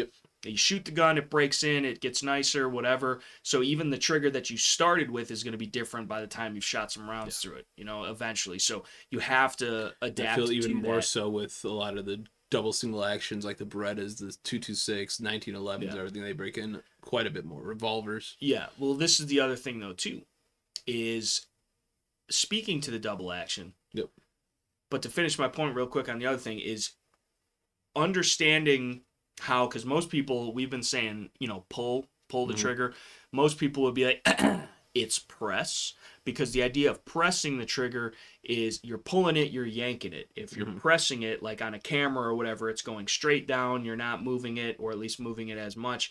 And so the semantics of that, but the idea of understanding the concept of what you're doing to the gun when you're pressing that trigger and how you should be doing it as far as the technique and or the speed and or the pressure and that all comes in time. And especially when you start talking multiple different weapon systems, platforms, or whatever the fuck, it gets more complicated, much like the Beretta or the SIG or whatever, where it's double single action. You know what I see? 99.99 repeating times on the range with people that have double single action pistols. Load the gun, start shooting it. Double action doesn't exist. Although, it does, of course. Yeah. And hopefully these people are not leaving a Beretta cocked and locked in the nightstand or whatever. Or not even cocked and locked, but cocked. Yeah. Because in most cases, it's either going to be the hammer's down or it's down and unsafe. Yeah. So, or it's not right. You know, so, or it's a double action only gun, which I actually would like to. We had one of the 92Xs in double action only a while ago, and it was like cheap because of it, because nobody wants that. But like, I like that. And you the put double a action spring only, in that bitch. The trigger is still better than the double action on a double single action, right? Generally. A little bit, but even still, you put a D spring in it, doesn't matter. And then fucking, you don't have to worry about any levers or buttons, you know? So then now it's a Beretta that's a Glock. Then you get the G.O.A only. Right, but even still, you got to hit that shit. On the double action, there's no ears on it because it's double action only. So it's always double action. Every trigger pull is double action. But we wouldn't need the G.O.A because it right. wouldn't be able to drop the hammer. Right. So like when you rack the slide and then you let the slide go, the hammer follows it. Yeah. It's still got a hammer block and all that, but yeah, so that is almost preferable to a lot of people because it's not an extra budget button or widget or whatever the fuck you got to deal with. But then too, now you've got a longer, heavier pull every time. So that's going to decrease your cyclic rate or how fast you could fire the gun, even with a trigger job or a D-spring or whatever. No matter how that's just how it is. That's just how it is. It's more distance to travel. Yeah. And that's different. That's a true double action compared to an H&K LEM, which you could still shoot in single action off the reset. But if you let it go, the hammer drops with the trigger. So, you know, you could roll it back. But again, back to the point is most people that have these guns, which we still sell a lot of 226s, 228s, 229s, M9s, 92FSs, whatever the fucks, right? Double single action guns, CZs, CZ75s, and SP101s or SP01s or whatever the fuck, you know? And like every now and again, like I'll be back on the range, you know, cleaning up something or fucking, you know, helping somebody shoot, or I'll just be watching the cameras just to make sure nobody's being an idiot. Yeah. And like I see these people shooting single action or not single action guns, double action guns in single action and never once in double action. You wanna know why? Because it's easier. Because it's a nicer trigger pull. It's a lighter trigger pull. It's easier to be accurate. They're afraid of it, but a lot of these people, I would assume, if they're doing it properly, and again, back to the not leaving it fucking cocked, you know, they're carrying the gun or storing the gun, either hammer down or hammer down on safe. Yeah. And they never practice that fucking first shot, which could be the most crucial. And if it's because now it's an 8 to 12 pound double action pull and you yank that bitch like a motherfucker low left and shoot your dog in the face instead of the bad guy down the hallway, you're going to feel pretty shitty. And you might die on top of it. You know what I'm saying? So it's just like, if you have a double single action gun, shoot it in fucking double action. When I bring a Beretta or whatever to the range, I will purposefully at least go through one whole mag, load it, rack it, decock it, double action, decock it, double action, decock it, the whole mag, just to get those reps. I'm also a big revolver guy, so I shoot a lot of revolvers. And if you're shooting a double action revolver, whether it's got a hammer spur hanging off the back of it or not, you should be shooting it in double action, because that's how you're going to skin that smoke wagon and start pulling the trigger. Pressing the trigger, whatever it may be. On a revolver, it's actually more of a pull because you're putting it in that knuckle and you're putting more leverage on it. Yeah, you can cock the hammer. Yes, it will be a hair trigger. Yes, you might be able to shoot it a little bit more accurately, but honestly, I find, and it could be, again, because I'm a revolver guy, shoot a good amount of them, that I shoot more accurately and more consistency off double action as opposed to single action. So, and I don't know what it is, but that being said, when I shoot a lot of higher caliber guns, it's easier to shoot them in like a 44, 454, 460, 500 Magnums, you know, with hot loads in them, giggity. You're more inclined to cock that hammer. Yeah. So then you have a light pull and you already got a tighter grip on the gun, because you can't have that tight of a grip of a gun when you're yanking that fucking heavy double action trigger pull, because like you're stretching. So here you've got less grip, now you're getting more grip, whatever. You're more likely to flinch, where you could cock the hammer, get settled in, and then, you know, but either way, situation dictates the tactics. You can do whatever you want, and I could shoot a fucking double action 44, 454, 460, 500, you know, pretty decently in double action, to the point where I would feel comfortable enough with it in the woods. But now, what if I'm injured, right? I fell out of a tree stand, I got mauled by a bear, I'm weak, And there's no way I'm going to be able to hold on to that bitch shooting a double action one-handed, so I probably would have to cock the hammer. And so it's a nice option. Right. It's a nice option to have the hammer. It's going to be a snag thing. But again, you don't want to be reliant on it.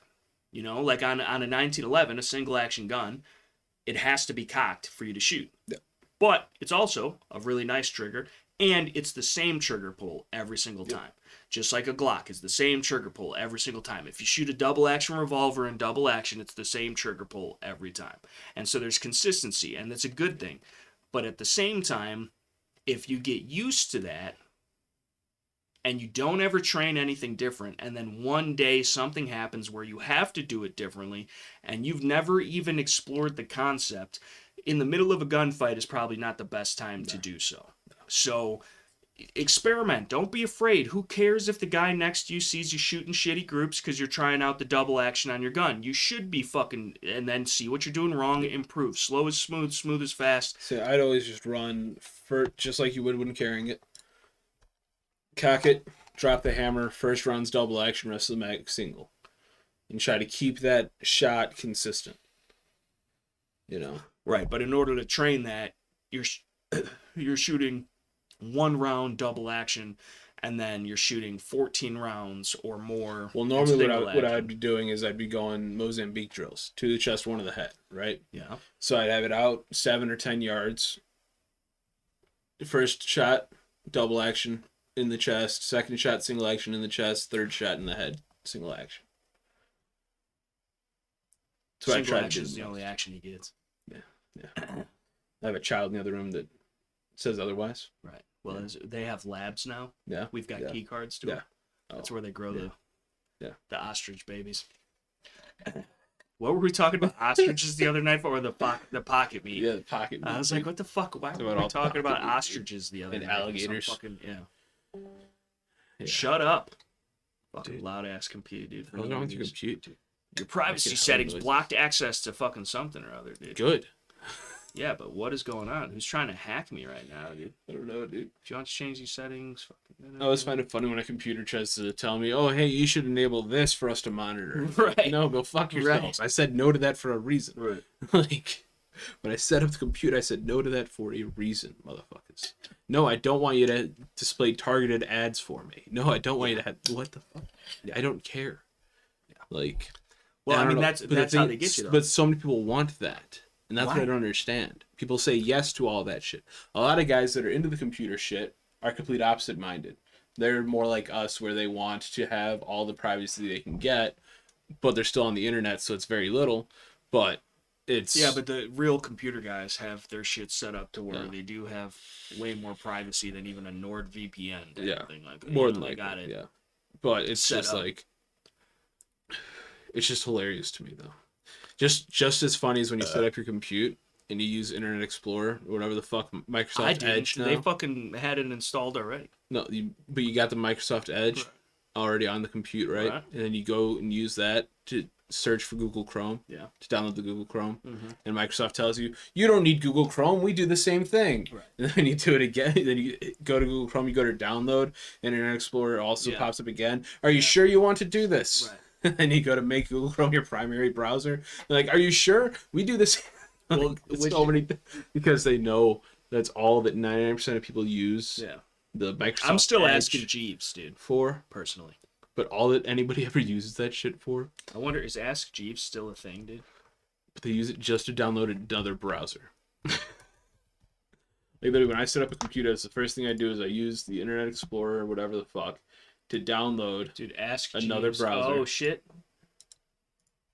AskJeeves.com, dude, is still a thing, but barely. But I open up another browser, right? Yeah.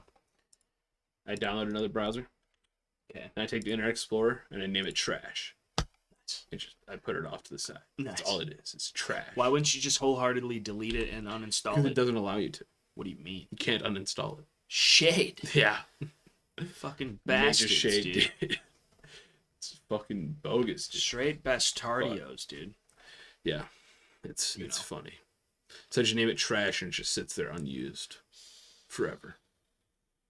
Till I have to restart my computer entirely. And one of these fucking load that shit up again.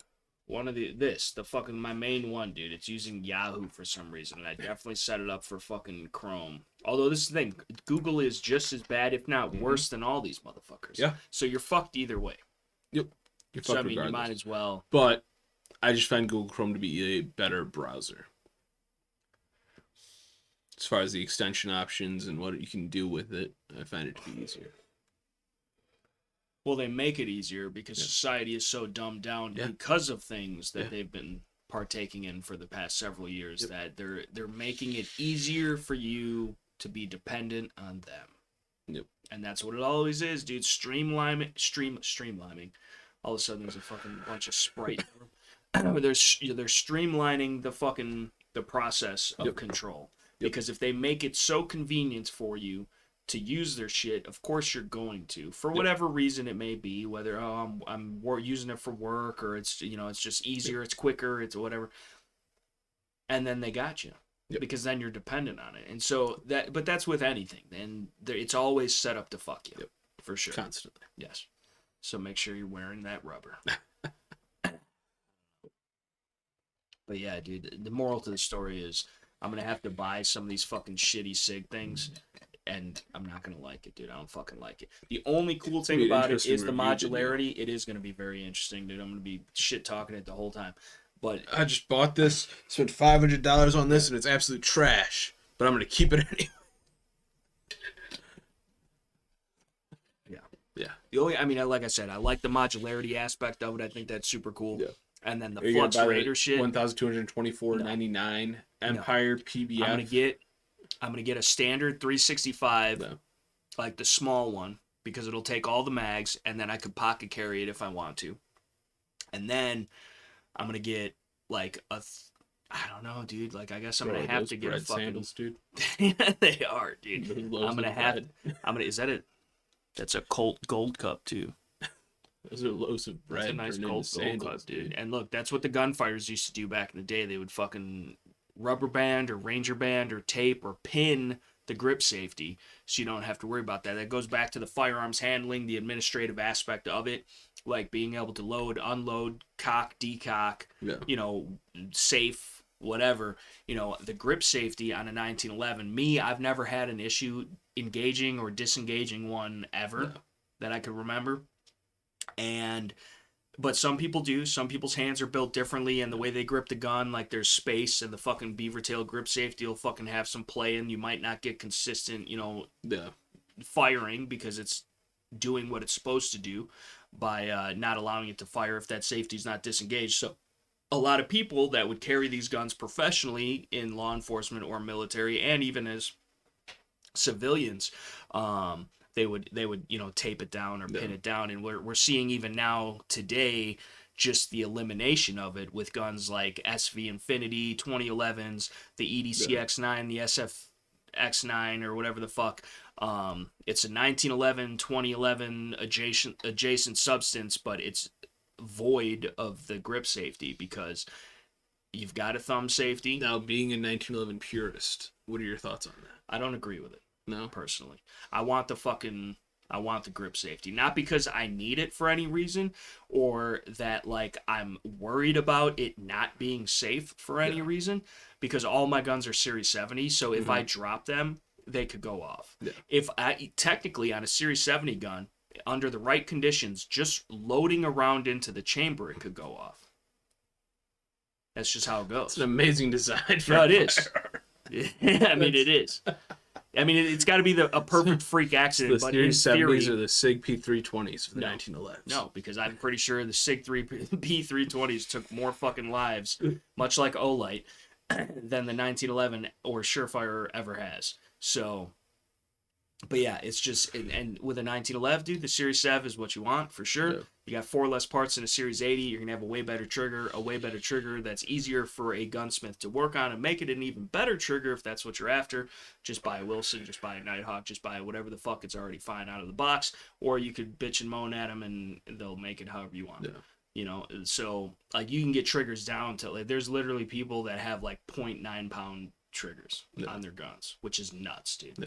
And I don't know how they don't get it to fire. Like, there's certain triggers you can get so low that they will fire themselves under recoil. They will inertia. They will bump fire themselves. You know, it is, honestly. It's like a fucking built-in FRT. So now, for me though, as far as the grip safety goes on a 1911, okay, on your standard traditional 1911, like a GI. Yes, like a GI 1911, 100% leave that grip safety. If I'm going and I'm getting a 1911, okay, with a rail, with a dot, all fucking Cerakoted black, fucking mill cuts into the fucking slide to look super tactical, put a comp on the end of it. Fuck the grip safe. See, I still want the grip safe no matter what. And again, not for any safety purposes. I mean, of course, it's nice to have that it's 1911. Yeah, but it's just to me, like, being a 1911 guy, like, the gun, that's my gun. Yeah. I know everything about it. Like the feel of it. It doesn't feel right to me without that movement back there, and like it doesn't move when I'm gripping it. Mm-hmm. But like it to me, and it is a valuable feature to have for the safety aspect of it, because if it were to be dropped or whatever were to happen, it is another fail safe because it is a single action trigger, and typically on a 1911 or at least a quality 1911, they got really nice triggers on them, and it's an eighth of an inch or less of travel to set that thing off. So having that extra safety measure is definitely not a bad thing, and as long as you can properly engage and disengage it at will, then I don't see the problem of having it there, and I would prefer having it there just because it's meant to be there on that gun. And it is what it is. You can tape it. You could fucking pin it. You could get a gun that doesn't have it. But to me, it's also an aesthetic thing, too, because it changes the look of the gun. It does. And I rather prefer the look of the beaver tail grip safe hanging out the back of it, because I feel like that completes it. Because it's another fucking... I don't know how to explain it. It's another curve, dude. Yeah, it's another feather coming off the fucking wing, dude. It's another accent to the gun, and especially you could two-tone it, you could fucking, whatever. So to me, it's, and especially if we're talking standard single stack 1911s, dude. A 2011 or 20 wide body 1911 like substance, whatever, because to me most of the time those are going to be competition guns. But even still, but yeah, just a standard traditional 1911 and grip safe, I'm all for it, dude, regardless. Even if it's unnecessary, even if some would consider it a hindrance or a bad design, it was designed that way for a reason. There's a reason why the gun is just as popular, if not more so, than it ever was, in whatever variant you want to fucking talk about it. Like, I mean, that's... Everybody shits on 1911s, but, like, look at the market. Look at all the top competitors. Look at all the fucking... Like, how many people are buying $2,000, $3,000, $4,000, $5,000 and up 1911 or 2011 style guns? How many companies are making a 1911? Yeah, all of a sudden, too. Just overnight. Oh, yeah, we're making one of these now. Because it's going to be... There are way more companies making 1911s than I would say even making Glocks. Yeah. Or Glock-like substances. There are. So... And that's the other thing, too, is the whole aftermarket thing. Like, Glock, everybody says owns the aftermarket thing. Dude, for one, the 1911 owns the aftermarkets because everybody and their brother makes shit or has made shit for the 1911 or will make shit for the 1911 or 2011. Like, the gun has been around for over 100 years. It still is in service. A lot of high-speed, low-drag, top-tier people are still running 1911s or 2011s or whatever the fuck. But, like, and that's for a reason. Like, yes, there are trade-offs. Your Ferrari, your Lamborghini is not going to have good gas mileage, but that motherfucker goes fast. So that's just how it goes. And if you are a trained driver, a trained operator, you know what you're doing with the gun, you can get the most out of it. It really does shine in those aspects. Like, there's not a better shooting pistol out there ever devised up until this point in time than the 1911. There's no other straight back trigger on the market other than a 1911. Everything else is hinged. Yeah. And it's a subpar design because it more easily allows you to throw the shot or yank the trigger. Yeah. Because if it goes straight back, like it's supposed to go straight back, or like in theory we imagine pressing a trigger straight to the rear, you hear everybody say, the 1911 does that on its own. So some people could argue that's a crutch. Everybody shoots 1911s better than other guns because they're easier to shoot, but also it's easier to shoot. Yeah. So that makes it more effective. That makes it a better, so it is, I mean, it's whatever. I don't care if people like or don't like 1911s. I feel them. Like you do. No, I mean, I just feel like I'm worried that they're robbing themselves of the experience by writing them off, and especially for bullshit reasons. Like, it's FUD lore, but it's coming from the dudes with the plastic guns that have a bucket of bullet under it. They're like, fucking goddamn, they always jam. Oh, they're not reliable. Oh, they're fucking, it only holds so many bullets and fucking... But there's no... I mean, maybe if you get a shit tier fucking... whoever the fuck 1911... Yeah, maybe it's a piece of shit. But even like a Rock Island 1911. That's what I'm saying, dude. It's going to be more accurate than a Glock. It's going to be, in my experience, just as reliable as a Glock. And you can't beat the trigger. Nope. You can't beat the recoil management is better. Their ergonomics are better. It's a better looking gun. One of them fucking Rock Island 10mm double stacks. Yeah. Thing was fucking sick. We got a couple at the shop right now. We got the standard one, and then we have the long slide one with the full length dust cover A, which is kind of sick. Damn. But I'm not a big. It's 5-inch or nothing. I don't like the 6-inch 1911s. Much like I don't like a Glock 17L or even like a Glock 34, 35, whatever, because like aesthetically it just looks too long. It doesn't look balanced. And while that's stupid, I'm gaining sight radius, I'm gaining velocity, performance overall. It's going to be a bigger, heavier gun, so it's going to shoot softer, maybe track better, whatever. I can't bring myself to fucking... I don't have any long slide Glocks, dude. They look like hockey sticks. I don't fucking like it. They do. I don't fucking like it. I don't fucking like it. I can't disagree there. They do be looking They look a little better when you put lights and shit on them or whatever. Yeah. But especially if you got like an X300 underneath and it kind of evens out at the end. Even still, it's like, it just seems too cumbersome for what it's worth. Yeah. Because you got that big fucking long barrel and all that shit, which has always been my problem. But you're not really gaining, especially out of a standard stock Glock with a standard stock Glock barrel, even the Gen 5 Marksman, you're really not getting... Glocks, comparatively speaking, are most of the time more accurate than the shooter, but are inaccurate compared to even mid-level or even basic 1911s, just because of the way... Most guns in general, especially handguns, are more accurate than the shooter. Well, I would say all guns in general, So there's definitely some that are maybe a different story, but... Yeah, but too, it's the idea that... Because, I mean, what is good enough, right? So if you can hit a pie plate at 50 yards with your pistol, it's probably fine. Yeah. But if you can group 2 inches or less at 50 yards with your pistol, like Wilson Combats and many other custom guns are guaranteed, and it's not a lie. It's not just something they write in the description box below. Like, them guns, like, you can go out there and fucking shoot that gun, either if you're good enough offhand or out of a vise, and as long as you're not putting Tula through it, and even then maybe. Yeah. But like, because they test them with all, like if you look on the like you've seen the sheets where it's the checklist on all that shit, like they show it's like 18 different ammos they put through the thing to make sure it fucking runs, that it's reliable, that it's accurate.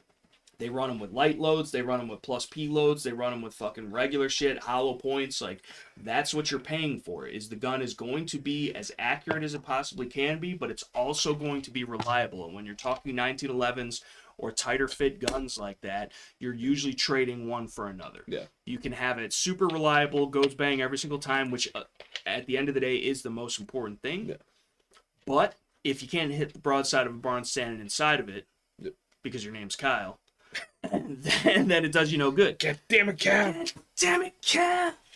Taking our jobs! But that's the whole thing. So, I mean, there's a balance, right? And not everybody needs a Wilson Combat. Not everybody even needs a Glock. There's plenty of people out there getting it done with a Taurus G2C, G3. That was the other thing, too. 1911 Syndicate. I don't know if you watch 1911 Syndicate, but you should. They've got pretty good production value, and they show a bunch of cool shit. I can't talk.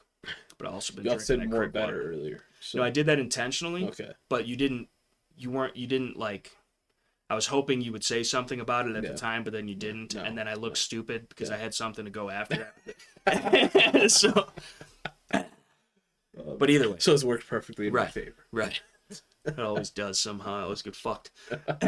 But like, what was I just saying? Because then I started looking at the B&T, and then I was like, I'm gonna buy one of those off Gunbroker. They're only $1,800. I got one in the game. I don't know how many rubes it costs, but it's cool. But you see what I'm talking about? This is supposed to be a dong. They shaved that shit off to make it leagues, and that looks uncomfortable as shit to me. Yeah, at least shave it flat.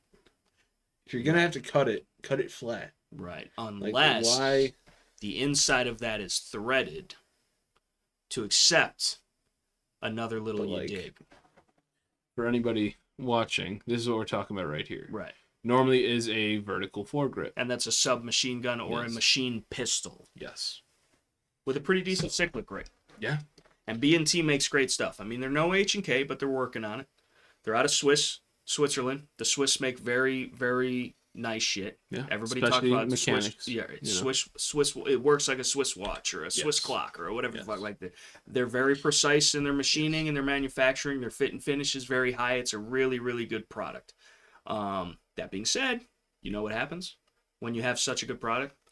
Costs more money. Yep. A lot of people aren't willing to pay for it. They're not super huge this side of the sea, right? In America, there's H&K. There's a lot of Glock is Austria. A lot of import guns, Beretta, that are super popular. Most Berettas are being made in the U.S. now, which is unfortunate. I don't know why the fuck. How are you going to be Beretta? I don't know. Who worldwide, if Beretta is known for one thing, it's the 92 M9 whatever, and being from Italy. Yep. Fucking bobbity boopy, huh?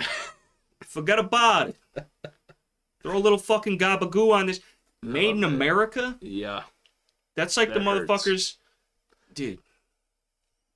It's like if you had a bunch of fucking. But again, it's like one of those things that probably doesn't make That's like if we were hired to play in The Sopranos. I could probably get away with it. I wouldn't look the part, but I'd be like, eh. I'd have no chance. But like the fucking. That's what that is to me. Like the same thing. Like I have a couple, 2, 3 U.S. made Glocks. I don't like it. I love the U.S. No. I am American before I'm anything else. Yes. And I truly believe and know in my heart of hearts and my mind of minds that we make the best shit. And I'm willing to spend extra money to get it. But if I'm buying a Glock, get American made shit. Yeah. But if I'm getting a Glock, I want it to be made in Austria. Yeah. If I'm buying an AR, I want it to be made in America. If I'm buying an AK, I want it to be made in a communist country. Yes. If I'm buying a 1911, I want it to be made in America. If I'm buying an H&K, I want it to be made in Germany. Yes. If I'm buying a fucking B&T or a Beretta or whatever the fuck, so, and that's where I'm at with it. So I don't know. Either way, we got off on a tangent on the. I got off on a tangent on the fucking B&T, but that's a sick little fucking you dig. Yes. And like that is when you get the fucking brace and or stock once they ban it, it'll be the same fucking crime. Yep. Fuck you guys. That's a handy little package, dude. Giggity. I've always used to working with those. No, that's what I'm saying. I'd probably be more effective, higher speed, lower drag. That's why you were so good with the LCP. Right, dude. Right, dude. I'm in the bathroom and shit. So was I. Sniping, dude. Concerning. But yeah. I don't know. But seeing as this whole thing's been a tangent, I don't know where the fuck we were going with any of this. Terrible tangents. Like, share, comment, subscribe. We're at an hour and a half in. Yeah. And you're cutting off the podcast. I think it's time to cut us off. You're always robbing us of the fun, dude. You're like the vacuum. You need to save some for later. You're the vacuum of joy, dude. You're just it's like sucker, bro. dude. There's fun taking place, and it's been pretty sweet, bro. It's like a now and later. Been pretty sweet. They got it now. They're gonna have it now. Well, they have it forever, technically, because it's on the internet. It's true. They need to save some for later, dude. Right, but the 13 people that watch this, they come back regardless. So you're not threatening them with anything. We could just not do it later. We could just not do it later. That's the Stay tuned for the next episode to see if we do.